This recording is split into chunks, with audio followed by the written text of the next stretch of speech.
เลี้ยงลาบ้านเลยไหนด้วยคะเลยก็เป็นตั้งยิ่งเข้าในกับมันนั่งยิ่งขึ้นใหญ่ขนาดเป็นปีนั่งยิ่งมาชาบังหน่อยก็เป็นคนจ้างมาชาบังมาชาสวรรค์นะคะเรื่องนี้ค่ะเมื่อเดี๋ยวใน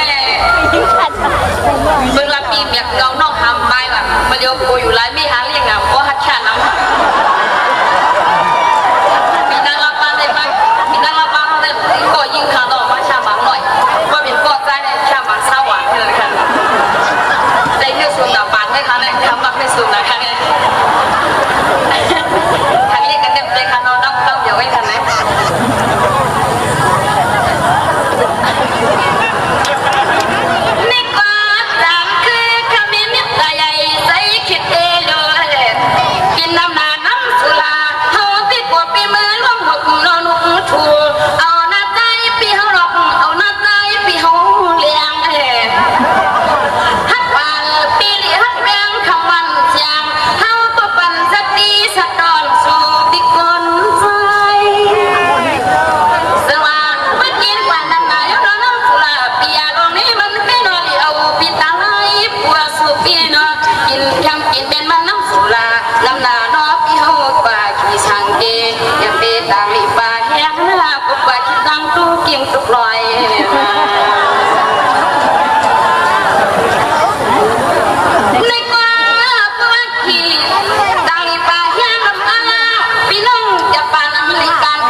ผ่านร่างว่าตาปีเกิดหนึ่งกลางร่างเกิดหนึ่งพายว่าเอาไรกึกไก่น้ำทมตาเขาหนึ่งแค้นละนอแค้นละสุกีตาเชว่าฮักกำเปียปีคนเลี้ยงมาปีนี้มันจะผีสวรรค์เจ้าเบี้ยงหมอกจำเจ้าซ้อนให้เขาเลยมาต่อสู้บ่เหินล้วนจะมาตามคือฮักดันนาหรือเป็นเรื่องคนมีพี่น้องต่อปีสองลงตั้งสลายโปมันโดโลสังก็เขาน้องตีก็จำแต่สุโรแต่เขาน้องไหลเลยล่ะเนี่ยนะ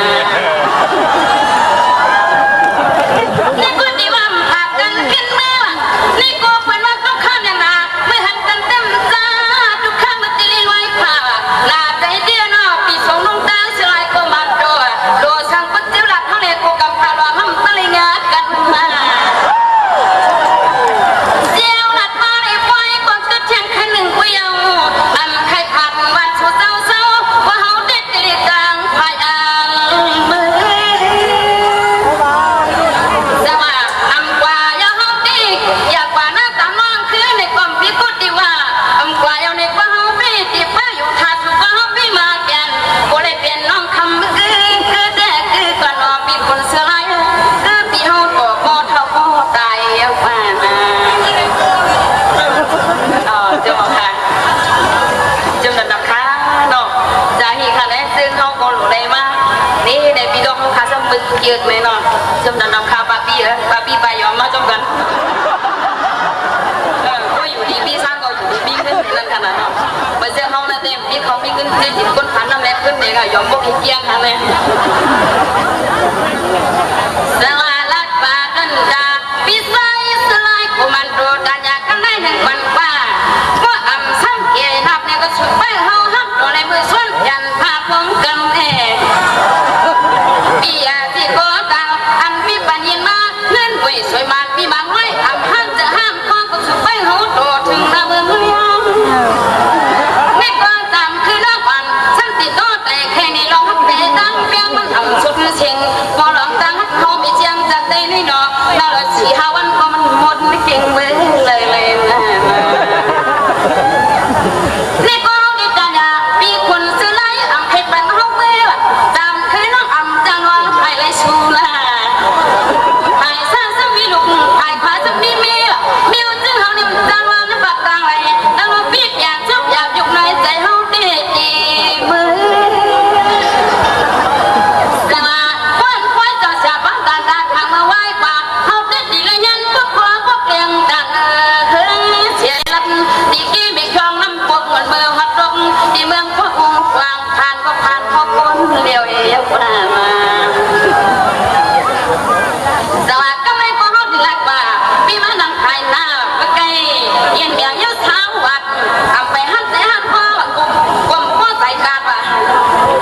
ขึ้นเมียงเชียงไว้หนึ่งมันมาสู้จือเมียวช่างเสียงปีมาทางลียับเล่าเล่าเขาได้แค่นวนความสีวงสีวังในป่าข้าเบียงในระเบียงข้าเบียงยังช่วยเสียช่องสีขาอำเลยเปลี่ยนจิตตาผมกันที่ห้องน้องเปลี่ยนเงาแค่ตายเพื่อนกันอันนู้วางพวกมากกว่าเขาตาเด็กมือสอบบงตีอกบักเตียนวัดเย็นเย็นบังลูกนิ้วเป็นหน้าตอนย้อนมาสวัสดีค่ะปีอยู่นั่งตั้งมาพูดตัดสื่อกันกว่าเลี้ยวพูดตัดสื่อกันกว่าเงินชูก็หันใจหันคอยอยู่บ้านบ้านว่ะเวกาปูตัดสื่อหน้ามาดามีสังกัวที่เฮินเตียนเขาเงียบแต่ว่าอำนาจปูอยู่ตามเมืองคือวันคันให้ความคิมอ๋อลงค่ะจุดนั้นค่ะลงค่ะ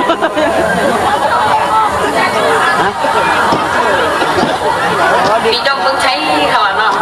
ป้ามือว่าปีเพิ่งเยอะให้ป่าปันให้เอาห้องป่าปันยาวๆเลยค่ะซุ้มปีสังทุนในค่ะวันนี้นะปีสังทุนเอาค่ะว่าคิดสังทุนเหรอได้มือวันนี้นะคิดสังทุนส่วนเอาปูประเทศปูเขาเห็นซื้อเกี่ยวปูเขาเห็นถึงทางวันเนาะดีว่าเอาเทศปูเขาก็มันตามได้ขนาดไหนปีสังนั่นตั้งมาอย่าทิ้งเราหน้าผัดตั้งทานขึ้นออกมาจากร้านตาถูกเอาไว้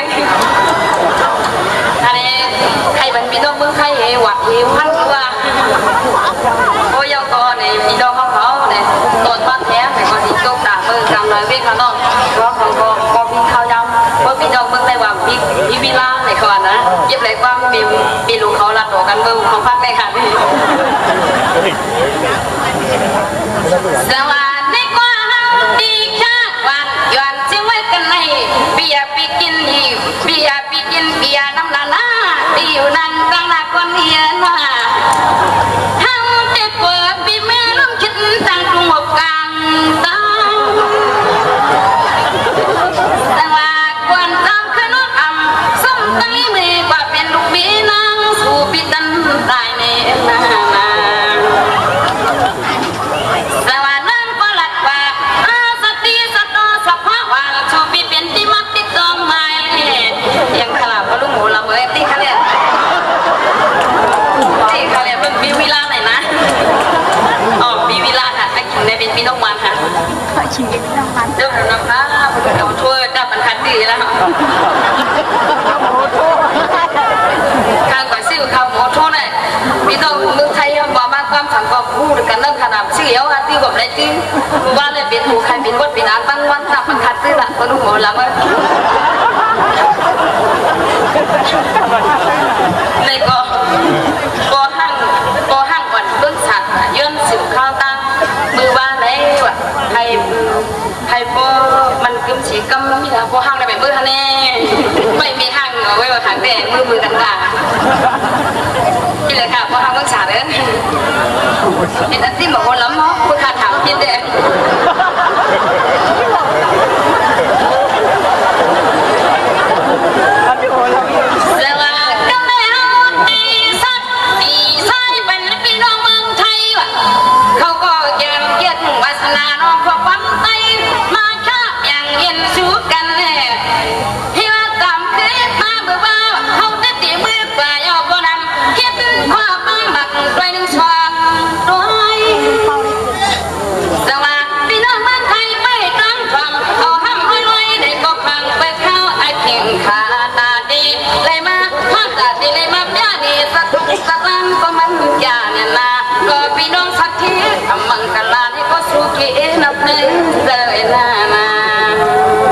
มันจะวางเงินจนหรือโดนใครกันคะน้องฟังไกลหน่อยค่ะเนี่ยสวัสดีน้องเมืองไทยเมืองสุริมันจะเสียใหญ่นันนาบะกาในอันยวนขุนกำพาลุกควงในนาเมืองไทยในนาเมกาใหญ่ปังนาหางหักแมงป้องว่าเป็นวันการจับยองซ้ำปีน้องเมืองไทยเพียงโคตรดังเดือดมาวันก็เย็นเลย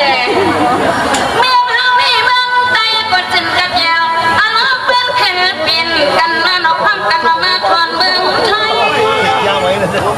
แต่ว่าต้องไปอยู่อยากพังชาพี่น้องเมืองไทยพอพังใหญ่ปังใหญ่แต่ส่งขึ้นไว้ใหญ่ส่งขึ้นแล้วกันฟังไปบ้างก็มีไว้เงินสิมังสิพันสิน้อยสิพันให้มันแค่กองเมียนนาให้ก็โจ้ห้องกันนอสาวแล้วป่าเมืองทุ่งไทยในเกียงใหม่จะใหญ่ดอกพอเลี้ยงสักทีลงในวานา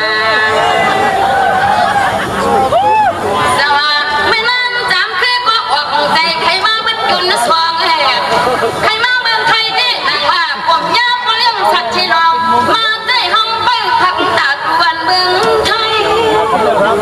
สวัสดีค่ะพ่อรักป่ากันได้หนึ่งวันป่าพี่น้องเมืองไทยผัวมือก่อเมื่อสีลอยหน้าฟังสั่งไปตั้งความหำร้อยไม้โดยเรียกติดชมยอนสั่งอันพี่น้องเมืองทุ่งไทยนั้นติไม่ลอยป่ายันเป็นมีไตหลวงนี่มาสวัสดีมือของมือสีลอยมือสาวเมืองไทยให้มือเปลี่ยนให้มือบอกกันคือไต